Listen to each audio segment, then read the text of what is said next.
to work. So some people say, why do you do that? Because I want to work. I got a mortgage to pay like everybody else.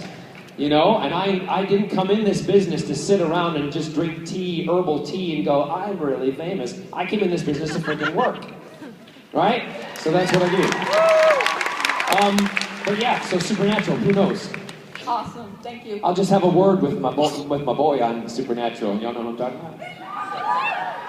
Who am I talking about? You got it, my Misha man. Gonna get me some Misha mashup. Get me some Misha mash. Yes. Hey, John. Hey. It's your Black Beauty mother effing. Don't swear. I know. There's a lot of kids in here today. I know. It's called double entendre today. So I'm just wondering. Sausage at ya. Yeah. If you were a male stripper, what would be your name? If I was a male stripper, what would be my name?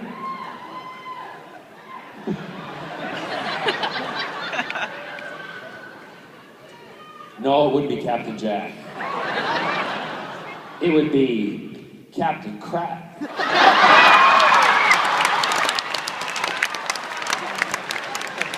Or Barrow Arrow.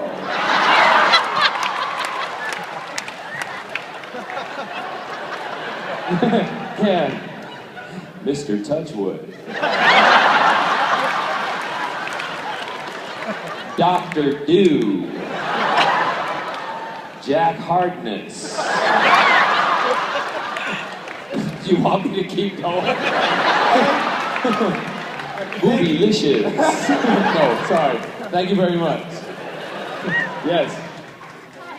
If you were to be cast in the Rocky Horror Picture Show, what character would you want to play? I have been asked to do the Rocky Horror Picture Show so many times, and they always want me to play Frankenfurter. What character do you want to play? What character do I want to play? I don't want to be in the goddamn show. I don't like it. I don't. Listen, I'm sorry. You know, we all have our opinions. It's not my thing. I don't really like it. It's not the show that I would really be able to get up and do 8 times a week. Sorry, but no. I'd rather do Lacage. Yeah. Sorry. I want to be a pretty tranny. I don't want to be a haggard tranny. Yes. Hi. Hey! So you've gotten to work with some amazing actors over the years, You think? but who is on your bucket list of an actor to work with? Again, those are questions that I don't think about, I don't answer, because I don't know where my life is going to take me. I don't have actors that I kind of go, oh my God, I love them, I want to be like them, I want to be who I am, right? And I understand that I enjoy watching other actors on screen and on television. I never thought that I would work with the people that I've worked with. Never did I ever think that was going to happen. So that's where joy from what I do comes to me every single day, because I know, like, I go on set, and, like when I was doing Last Torchwood, I'm working with Bill Pullman. I mean, come on. It was just phenomenal, right? And all the other things that I've done. So it's kind of a thing that I just go with the flow with that. And there would be one person, if I could go back, and this is going back to my musical roots. Oh, the musical people are stuck in the back over there.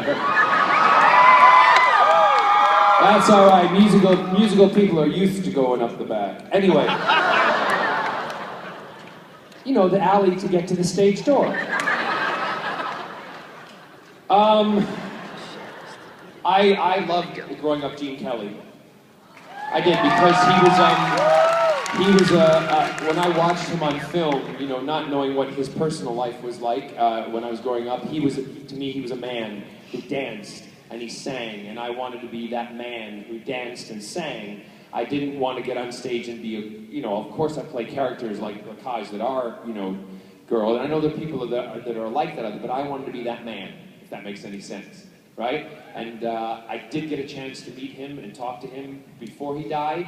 He was going to direct something that I was meant to be in at the time, and that for me is one of my kind of little cherished moments that I got to speak and talk to Gene Kelly. And he and also Howard Keel, who was a big Hollywood musical star. And Howard came to see me in Sunset Boulevard in London, and he came backstage. So for me, those kind of 40s musical male icons, that's, if I'm letting you into a secret, those are my kind of ones that I go, oh, they're just brilliant, because they can do everything.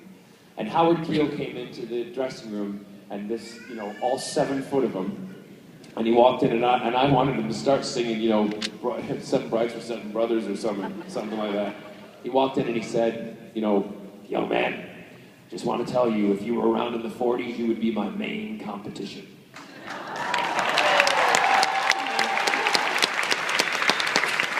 So those are my cherished moments.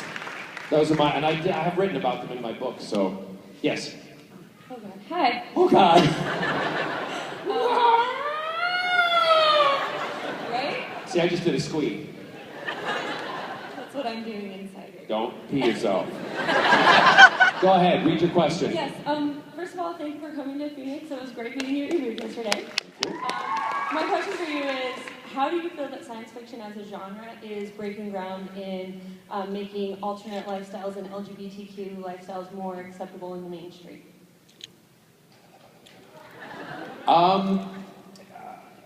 Well, I think that it's, you know, you may disagree with me on this.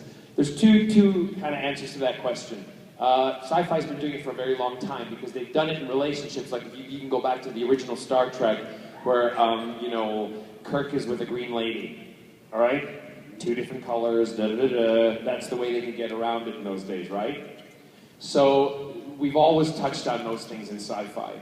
We've always, you know, he's having sex with an alien or something like that. It's very different. It's what they would think, you know, we don't think nowadays, but that was the taboo then. The subjects you couldn't touch. So sci-fi's always had that.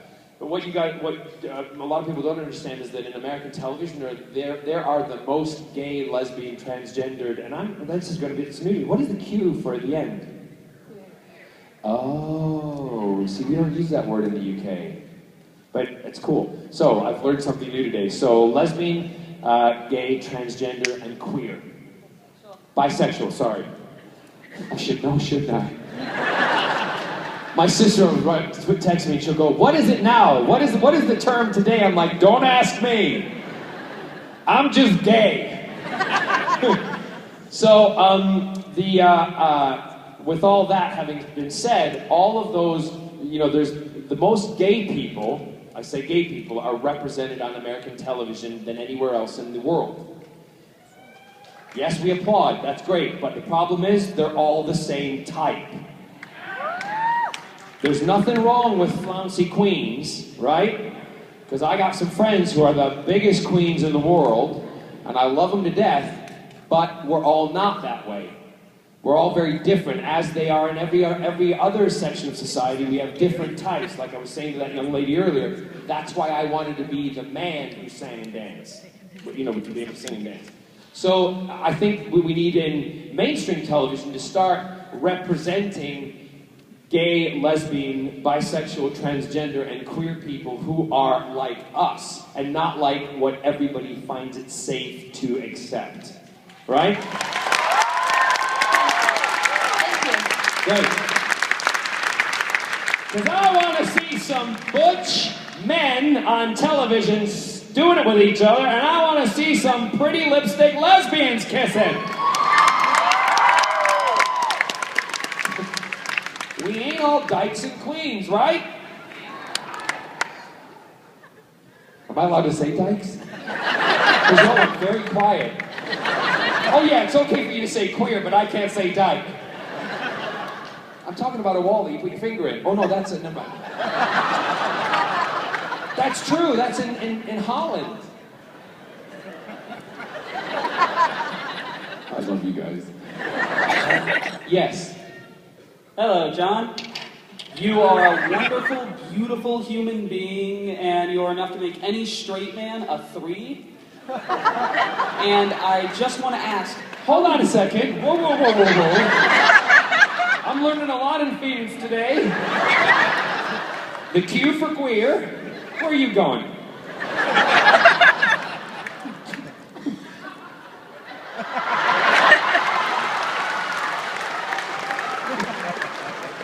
What's a 3? A 3 is on a 1 to 7 scale on the Kinsey scale, which is a scale of 1 being completely According straight. to the Kinsey report, every average man you know. So you're a 3. Only for you and David Tennant. Gotcha. How old are you? 20. Oh, yeah, you're a slut.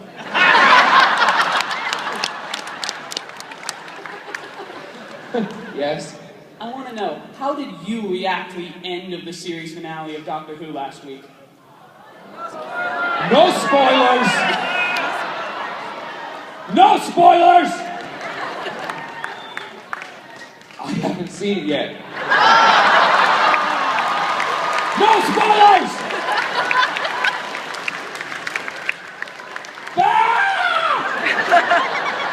I will seriously hate you right now if you tell me. Don't tell me. Shut up! I have to tell you, I am behind because with all my traveling, I watch all of my TV shows on my iPad, right? I am behind in Walking Dead, so shut up. Shut up! I am behind in Game of Thrones. Shut up! Listen, I'm ready to swear my ass off here. Shut up! I'm behind in Doctor Who. No, it's not Arrow's fault. It's blame the airlines. I gotta fly all over the place, and I can only download so many. I'm kidding you. We're not kidding you. When I put my iPad on to download everything before I fly, it's like I suck the internet into my iPad. And the thing's going, I can't do it quick enough. 23 episodes of this, 23 episodes of that. You don't have enough memory. Please stop. I have 3 iPads. 3 for that very reason. Right? I haven't even watched myself on Desperate Frickin' Housewives yet. I know you'll forgive me for that one, though. No, I've seen it. So please, I haven't seen it yet, so don't tell me. Just tell me what you think. Did you like it or not? And then I'll understand why you were asking when I see the episode. Don't think too hard, because the more you think, the more you're going to say, and the more I'm going to have to come down and kill you. You weren't sure about it, were you? I was freaking out. It was... All right, that's enough. Yeah. Put your damn fez on and go sit your ass down. You 20-year-old slut. Seriously, don't prompt those questions, because I literally I'll leave. Hello, John. Yeah. How did you come upon the Malcolm Merlin role? How did I come upon it? Yeah. I was in Palm Springs over a year ago, and I got a call from Andrew Kreisberg and the producers and everything, and they contacted me and they said, we have a role that we would like to look at you, if you think about doing it. And I said, okay, and they talked about it on the telephone to me, and they sent me the script, and I didn't even have to read the script, because when they spoke to me about it, the passion that they had in their voice, the commitment that they had to the story, how they wanted it to grow, and what they thought about it reminded me of how I was first spoken to about Captain Jack and Doctor Who, and other things that I've been passionate about, and immediately I said after the phone conversation, yes, I'll do it. And that was it. That was it. Thank you. And also, as an actor, I'm very lucky that people come to me with roles. I don't have to go in and audition very much anymore, which is nice. Yes. Hi, John. Hello. This is Ember, my friend, Who? who is mortified right This now. is who? Ember. Amber. Ember with an E. Ember, like you're burnt out. Like she's smoldering fire. Nice. Yes. Don't worry about it, honey. The more people that talk about you in that beautiful way, it will make you blossom in life. Let her let you blossom. Go ahead. Okay, this is Ember, and we would like to know if you could sing for us.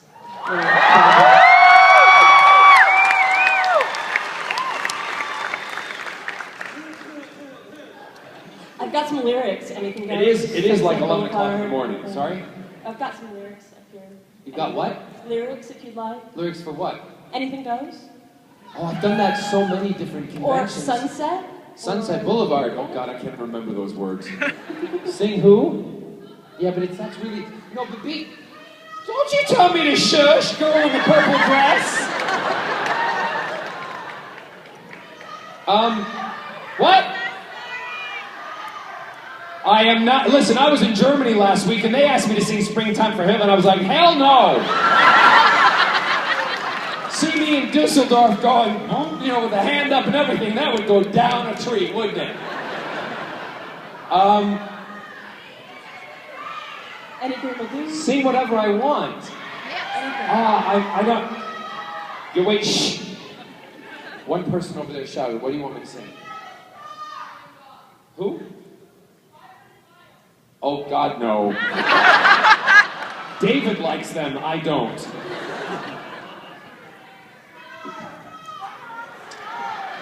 Just let me come. I will sing something, but let me come back to it, okay? Thank you. All right, great. Yes. I was wondering, on Arrow, you and Stephen and Mel, you have really great fighting scenes. How difficult was that to choreograph, or how fun was it? We have a great team of stuntmen, and we're not allowed to do a lot of the stuff because of risk factor, considering that, when I did that whole busting through the wall sequence and then kicking Stephen, which I did myself, the second time I did it, I kicked him, and I kicked him right in the kneecap with my steel-toe boots. And he got up, and bless him, I've been in that situation when you're the lead of the show, right? And you're trying to be so gracious, but you've just been kicked, and you're like, and you want to lay in and punch the person. So I knew, and I was mortified. And for weeks after that, I kept saying to him, Stephen, I'm sorry. And he's like, dude, John, I know. He said, don't worry about it. I've only done that once before in my career, and it was in Torchwood when we were in the airport sequence in the last series, and Eve and I are, Gwen and I are about to run off and bust away from the CIA, and I kick one of the CIA guys in the face. Well, I actually kicked the guy in the nose and busted his nose. So he gets paid. And his nose looked like that anyway. So I just kicked it and it was back to normal. So we do have our stunt team, and they're brilliant. Bam Bam runs the stunts for us, and they work harder than we do, because like that rooftop sequence that we shot, that's all I'm going to say. I don't want to spoil it for anybody if you haven't seen it. That was like 6 hours of them, 20 minutes of us. Okay? And so we're not allowed to, insurance-wise, to do a lot of stuff. Yes. Hello. I'm going to embarrass this young man.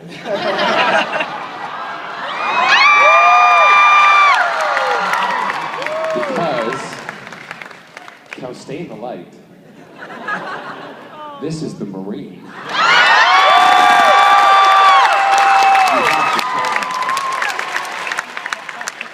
No.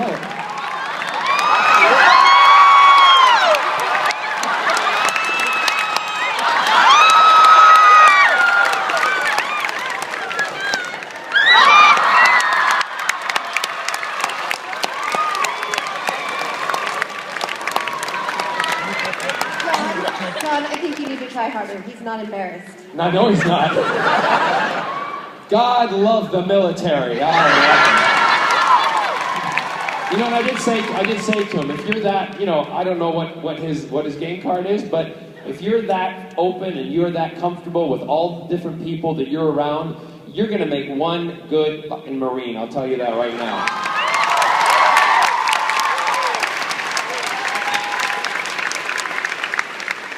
Yes, thank you for serving on behalf of everybody. Yeah, great. My question is, what was your toughest role as a character? What character was your toughest role? My toughest role. Well, there's tough roles for different reasons. Like, for instance, when I was in Beauty and the Beast. I know this is like, you guys are like, what? When I was the Beast in Beauty and the Beast on stage, that was really tough because I had to spend an hour in makeup every day getting prosthetics put on, everything, and I had 20 to 30, 40 pounds of equipment on me, and I had to walk around, do what I do on stage every single day. Tough-wise, Jack wasn't tough. Jack was fun. Jack was a blast. That's why that kind of thing is good. Merlin is not tough. Like tough things. It sounds twee, but when I did Springtime for Hitler, I had to sit and get my hair dyed every day. And you know how much your scalp burns after 2 weeks of having your hair bleached? I know. But blondes do have more fun. And the phone number you gave me yesterday doesn't work.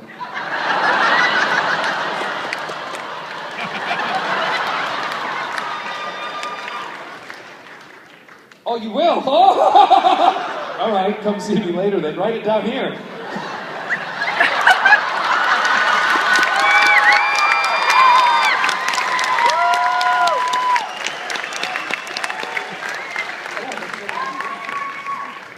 Yeah, of course I can.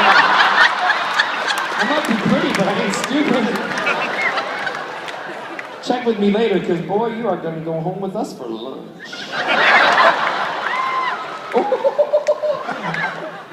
We'll talk later.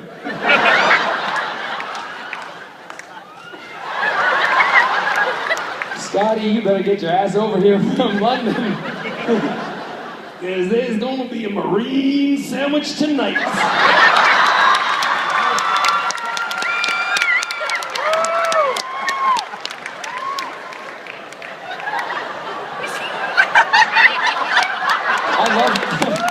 One of my uncles was a Marine. No, not that way. But if you, no, never mind. Never mind. I'm going to get myself in a really big, deep hole here if I go into this. You know, you type things in on the internet and things pop up. Have you ever seen those videos with the Marines? Check it out. Trust me. Yes. First of all, I'm kind of afraid to look that up. Don't worry, you are a TARDIS. I've been in you.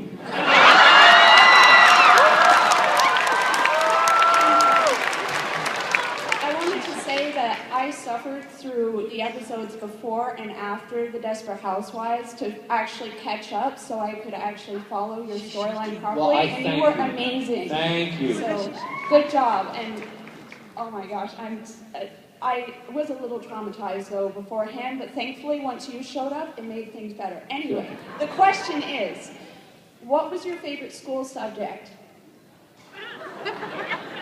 I love being asked questions from a steampunk TARDIS. My favorite, I had 2 favorite subjects. I didn't like math. I wasn't very good at math. No, the reason I wasn't because it wasn't explained to me very well. And then there was one teacher who explained to me, she said, "Do you realize that math is music?" And I went, "What?" I said, "I can't sing the Pythagorean theorem. Or when it's out to bisect an angle." No. She said, "No. Eighth notes, quarter notes, fractions, whole notes, half notes, it's all numbers." And I went, "Oh my God, so it is."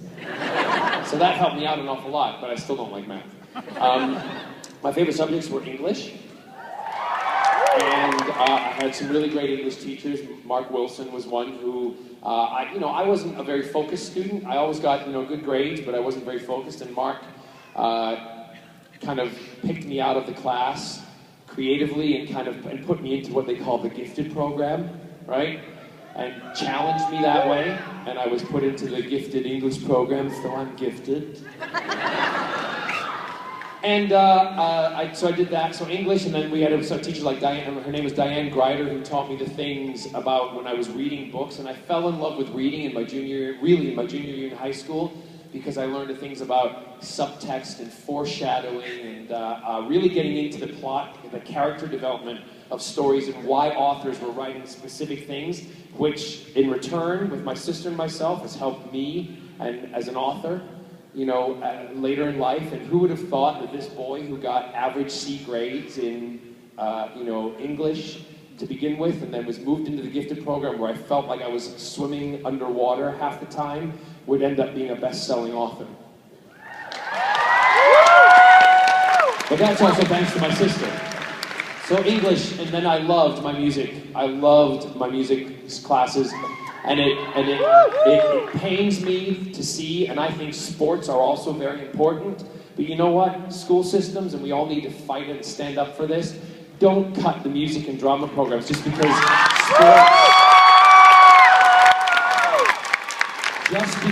the sports team needs a new outfit. Because our choir and our high school, we had the same choir robes that they had in 1952. And every year the football team got new outfits. Go lesbians too. So yeah, so I'm a real, and the high school I went to that puts all the money into sports and programs and stuff like that, and I might be speaking way out of turn, and I'm sure I'll get a letter about it, but I don't give a shit. The music department and everything in that school, shut down, non-existent. How many sports stars have come out of that school? None. Myself, Andy Dick, Anthony Rapp, all came out of the same school. And others. So there you go. Thanks, hon. Yes. Hi. Hi, Rose. Oh, hi. So my question is, you said you love Gene Kelly. My opinion, you're the new Gene Kelly. That's Thank just you. me. But is there any musical theater roles that you haven't played but would love to? I would like to be Alphabet Wicked.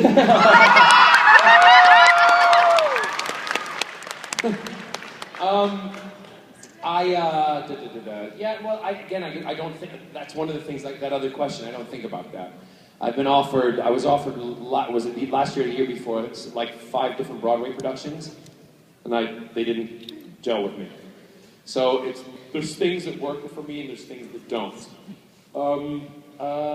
Yeah, off the top of my head, I know there is one story I would love to do, and I know Jerry Herman quite well, and Jerry, I know I would love to have the end, since my sister and I are now becoming better in their, storytelling and stuff. I'd like to rewrite the ending of Mac and Mabel, and I'd love to one day play. I think I'm still a bit too young, but unless I do it as who grumbled there?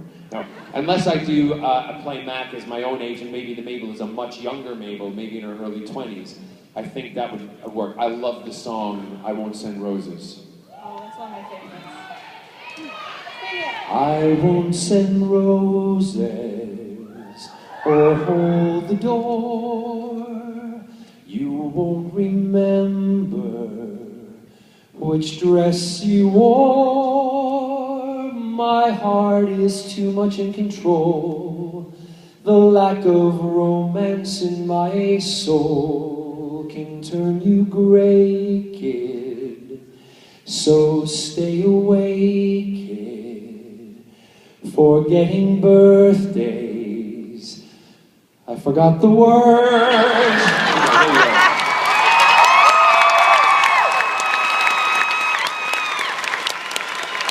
Forgetting birthdays is guaranteed, and though I love you, you'd be the last to know.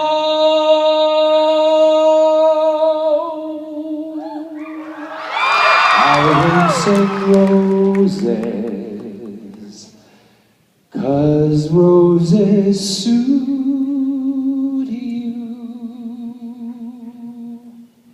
So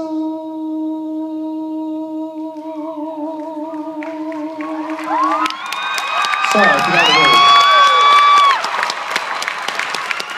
Yes. I was meant to go that side, sorry, yes. I don't know which side I'm batting for. You would love it with both, wouldn't you? Yes. I'm speechless. Sorry? Not that I'm speechless, because that's one of my favorite songs. Great. When it comes to my 3 nerdiest obsessions, you hit the trifecta. Obviously, Doctor Who Torchwood, musical theater, and third, I understand that you once did a Shakespeare play at the National Theater. Oh, yeah. And so I have a 2-part question. 1, would you ever consider doing Shakespeare again? And second, what was it like being in the Doctor Who episode Utopia with Shakespeare icon Derek Jacobi? Oh. Well, first off, the reason that I didn't get to do Shakespeare, I was originally coming over to the UK to study to get my degree and to study Shakespeare. And it was Anything Goes, the show that I first got that took me away from Shakespeare. But then 13, 14 years later, Anything Goes, which I was doing at the National Theatre, brought me back to Shakespeare because Trevor Nunn then asked me to be in Love's Labour's Lost with Joseph Fiennes. And I was very nervous because thinking I'd never trained, here I was this musical theater guy, and Trevor's like, you know what, John, you're going to be fine because musical theater people are often the best Shakespearean actors because it's like music. So I was like, okay. So I did it, and it was one of the greatest experiences of my life. So I was brought back to Shakespeare. I'd love to. Trevor then asked me again to do another Shakespeare piece, which I wasn't able to do. I do get asked to do them. I'm not. I don't know. It depends. Maybe later in life I'll do other stuff. And Derek Jacobi, just amazing. Derek was just wonderful to sit with and to watch him work. And that's the other thing, the great joy that I have in the work that I do. I come into work, and as David does, we would both be like, oh my God, it's Derek's scene today. You know, and David is a very good Shakespearean actor himself also. He's amazing. And for both of us to sit and watch this man who could do everything, just brilliant. So yeah, it was a thrill. You're welcome. Yes. Yes. Hello, Captain. Hello. I was wanting to say that I think you're the most talented actor ever on the face of planet Earth. And so we met the other day in autograph session, right? And I told you that something very bad happened to my father. Yes. And I was wondering, how do you maintain an attitude of positiveness? Because every time I see you, you're so positive about everything. When something bad happens in your career, how do you maintain a positive attitude? Well, we all have bad things that happen to us. And I don't think it's my job to come up and tell you that you guys want to come and see John Barrowman, fun John Barrowman, right? It's not my place to tell you the sad things and the bad things that have happened to me. Bad things have happened to me, sad things have happened to me, and my way of talking about those are through my books. Also, some of them are personal, but life is life, and life deals us a hand. And although I can only speak for myself, because that's who I know best, you guys have given me a brilliant hand, okay? And every so often a card's put in that might be crap, and I have to deal with that. But what makes me stay positive is I know that there are people like you that have given me this glorious life. And I cherish it, and I love it, and every day I wake up and I'm thankful for where I am because I know why I'm here. I wouldn't be here without you guys and the fans, and I'm not just saying that to be sycophantic, because I say it to every con I go to, because I truly believe it. The fans are the most important things to me. That's why I don't understand actors who become this kind of like royalty figure that they think their shit doesn't stink. Because it's just not that way. You're here because of you guys. You get what I'm saying? So I just stay positive. I mean, you know, many of you may know this or not, but you know, we've had death and stuff in our family. My parents are both cancer survivors. We've lost Scott's sister to cancer. She died of brain cancer. You know, I've had to put dogs to sleep. My life is just like your life. It's just I don't always talk about those sad moments. You know, this past couple of months, we've had to give away one of our dogs because of a situation. So, and I didn't talk about it because I felt that really wasn't something I wanted to discuss. But I am now because I feel better about it. Do you know what I mean? So, bad things do happen.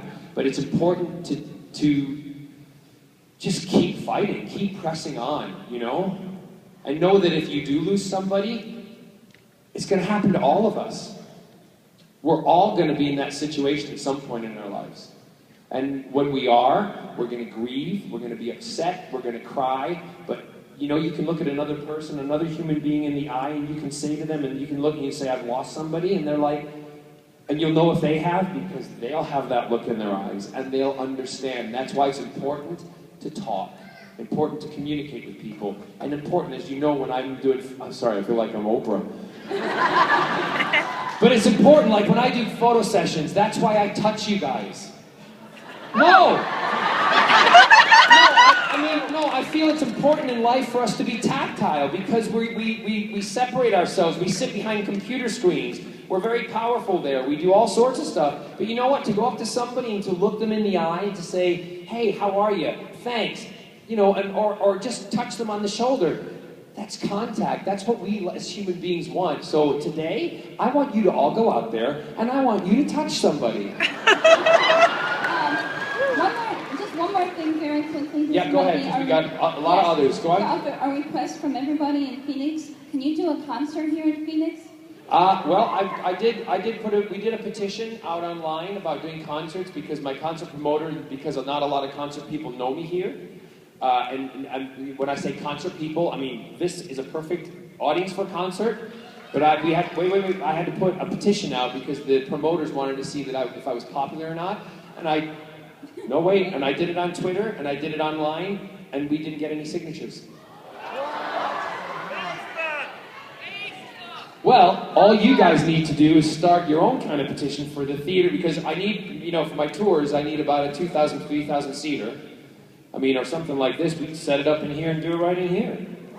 So it can be done. We're working on it, but, you know, just keep up to date with what I'm doing online, because there's a lot of things that, you know, we're doing and you know, that can help with other stuff. Thanks, sweetheart. Yes. Oh no, ask your question. Okay, well, you just said that you should touch everyone, so can I have another hug? No, never mind, okay. I would let you, but they won't let you for the sole reason if I hug, and I tell this to everybody, and you all know this, if I hug you right now, I gotta freaking hug everybody in this room. I chose to hug the Marine because I was wanting some sandwich. What? Okay, never mind. Yeah. Anyway, I wanted to ask, what is your guilty pleasure, and what is your favorite book? Oh. My favorite book is, and again, this is a question you can add. This is online. My favorite book is The Outsiders by S.E. Hinton. And I absolutely adore that book. I've got the movie. I've got about 4 or 5 copies because every time I find a copy, I buy it. I have, you know, and Rob Lowe, who I did a play with in London, Rob signed the movie for me, and, you know, I've met Ralph Macchio, so I've done all that kind of stuff. But that book to me, that was one of my summer reads in high school, my junior year, Miss Grider, and I sat by the pool at we belonged to a country club, and I sat by the pool ordering gin and tonics on my dad's tab. Not thinking that he'd know about it. The reason I'm signing the number. Do you know what our number was at the country club? Our number was 007. So I was Bond. Wee Jimmy Bond. So yeah, and I read that quite a few times. I love the story, and if you ever read my book, Anything Goes, my first book, I kind of relate a lot to Ponyboy in it, because I felt a great attachment to him. He was from the other side of the tracks, and in my life, being a young man, growing up, knowing I was gay, but living as everybody else did, not being open yet, I was living on those other sides of the tracks, so it was a great thing for me. So that, and then the other question was? What's your guilty pleasure? My guilty pleasure. I got a lot of guilty pleasures. Some of them I'm not going to tell you. But I love my cars. Yeah, and I'm a gearhead. You might find that hard to believe. I'm a gearhead, but I'm looking at a car right now that I'm debating on buying.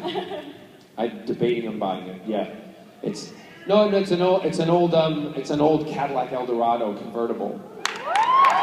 And I think that I would look pretty damn good driving around in Palm Springs in that. Yeah, like Libba frickin' Rachi. Thank you. You're welcome. Oh no, we don't have to stop, do we? You have 3.5 minutes. Can I have 10 more?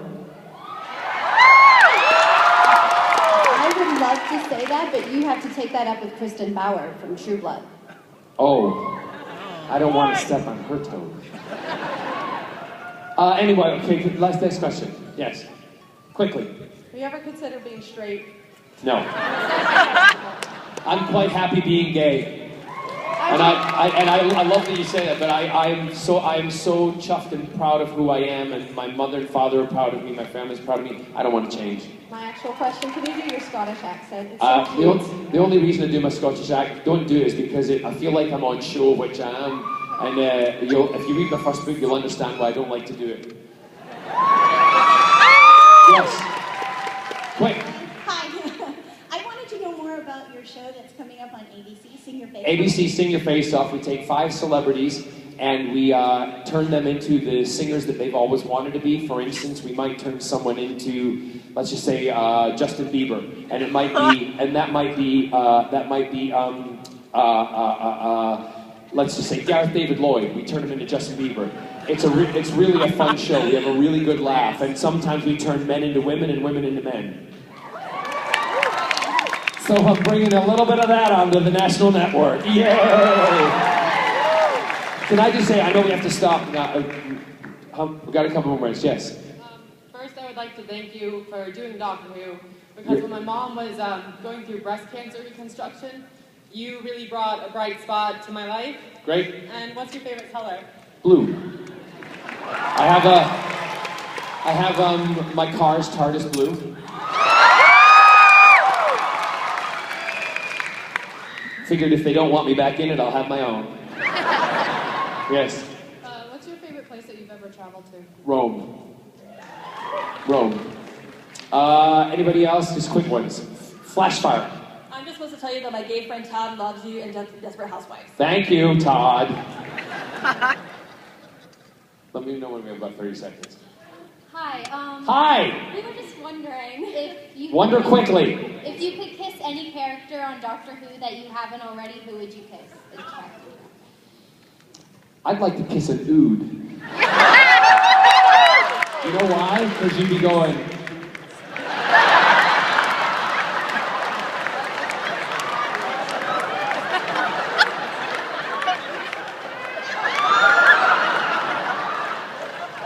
Yes. Which episode of Doctor Who do you feel utilized your full potential as an actor? Which? Episode of Doctor Who do you feel you utilized your full potential? I don't kind of answer those questions because every episode was fantastic. Every episode was challenging. There wasn't one episode. But thanks. Do you want 10 more minutes? I want 10 more minutes. Okay, put those 10 minutes on the clock, please.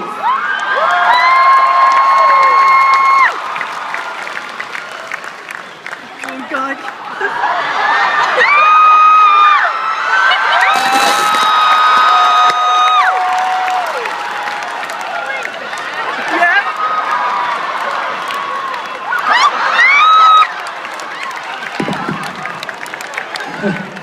Sorry, I had to make sure because I was falling out of them earlier.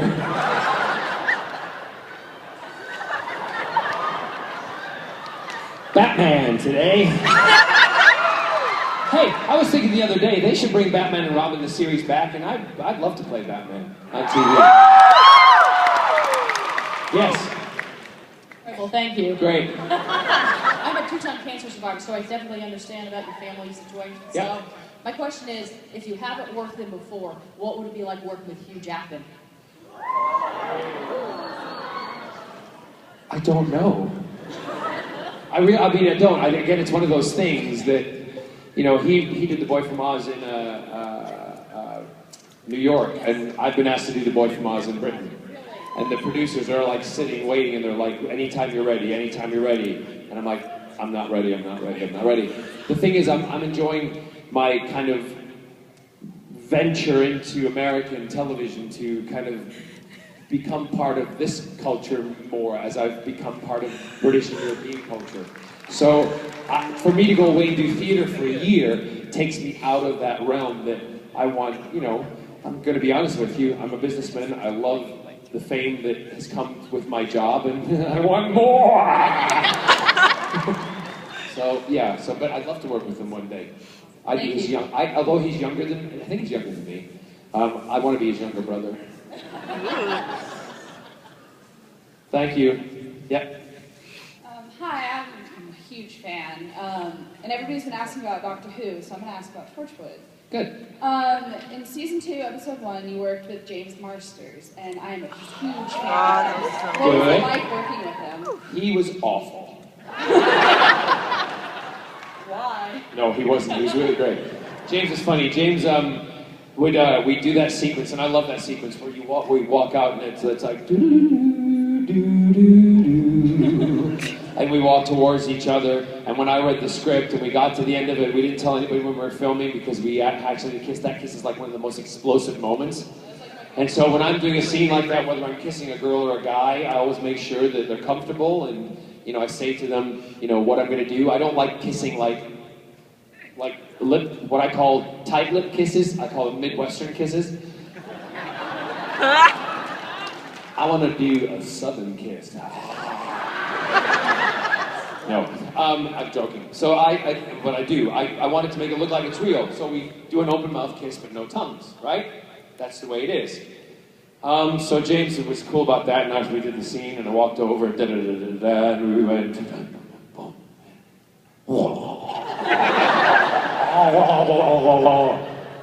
And we said, cut! And his girlfriend was sitting over the side, and I said to the cameraman, just roll it a few more times. Don't tell him.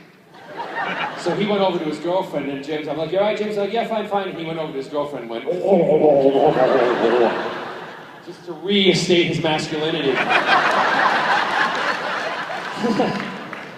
And I'm like, and they're like, okay, we're gonna do it again. And I went, right, okay. Boom, and cut! James.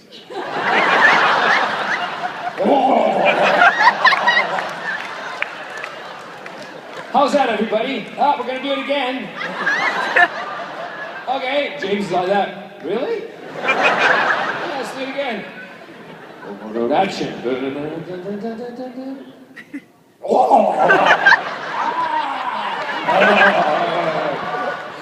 Cut!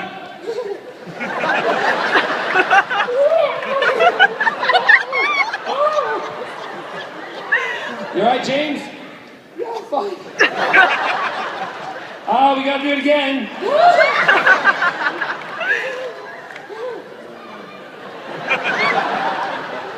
Action! No break this time. James goes, cut! James goes,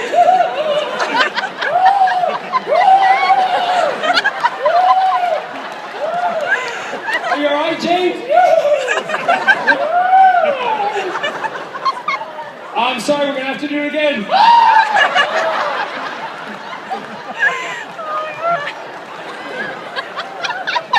Alright, let's do it again. Come on, James. Huck her up, bitch.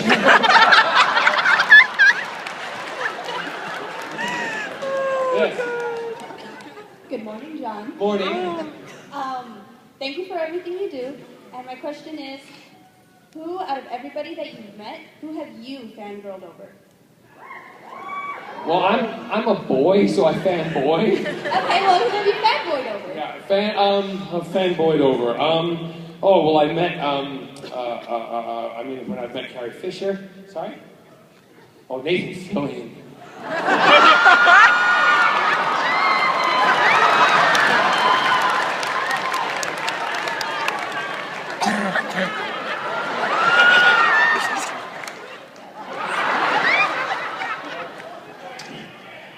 Fat Man, I don't care, you know what I mean?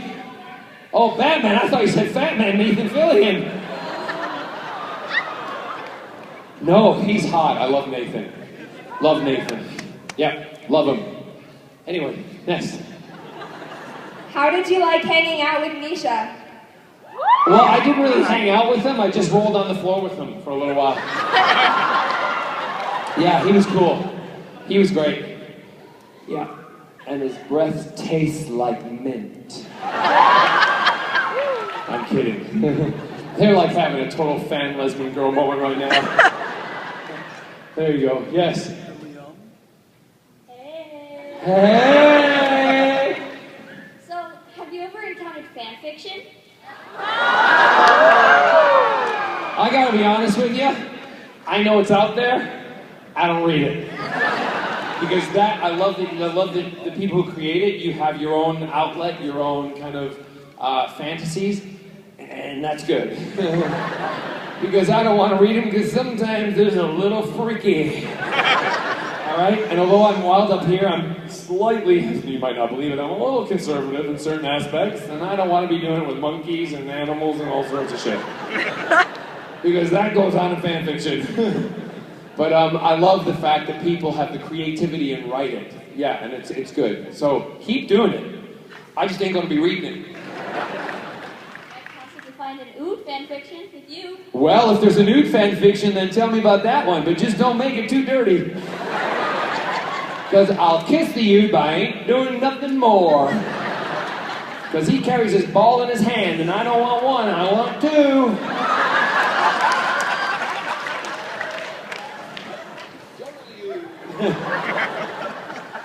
Bye. Thanks, yes. Okay, so you said you like to sing and dance. Yes. Do you know how to twerk? Do I know how to twerk? Show me how to twerk. Your butt, yeah. Really? That's all? You gotta really shake it. You gotta get into it.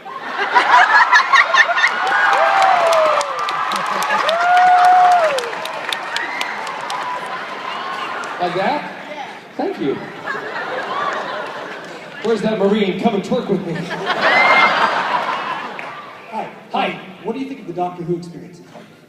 What do I think of the Doctor Who experience in Cardiff? I think it's great. I think anything that's an extension of Doctor Who like that causes people to get excited and introduces new people to Doctor Who, fantastic. Thank you. Have you been to it? Yeah. You don't worry, one day you may get there. Yes.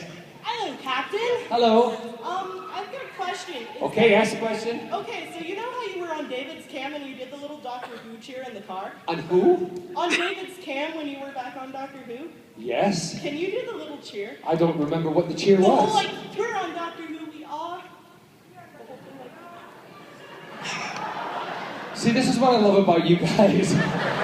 We sometimes do those things and then we don't remember it, but it's online somewhere and you remember, you do it for me, go. Well, nor do I! Everyone else out there does. So say, go. We're on Doctor Who, we are, we're gonna go and we're far, yay! Okay, that really, quickly, sorry. What was yours? Quick. Hi, quickly, okay. You worked with Alex Kingston recently, and there were rumors that you were going to do a spin-off show. It's not gonna happen. Not at all? Oh. Nope. There you go. Again, it's not, sorry, don't boo me, it's not my choice, decision. Talk to the BBC, not me. Yes. Hi, what was it like filming Doctor Who, The Empty Child? Because that's my favorite episode. It was creepy. To have those children walking around in masks, totally creepy. So, you know, I'm not your mummy. Go away. We gotta finish, but I just want to say sorry, and thank you for all of you who are waiting to ask questions and stuff, but just from me to you guys, this is my first time at Phoenix Con. Wait, just save time. Don't cheer till the end. I will be happy to come back if I'm asked back. The other thing is, know what I mean when I say that I truly appreciate that the reason that I am up here, the reason you've given me a fantastic life thus far. I have a beautiful home and I've got a lovely car because of all of you. And I absolutely, seriously, I'm being totally truthful, not joking. I absolutely appreciate it. And that's why when you come to me and you talk to me, or if you see me in the street, just not when I'm eating, I'm happy to talk to you. I'm happy to take that quick photograph if they'll allow me to do it, not in this situation. But I wanted to say thank you so much for making me who I am today. Thank you very much. Stand up to try more love, Phoenix.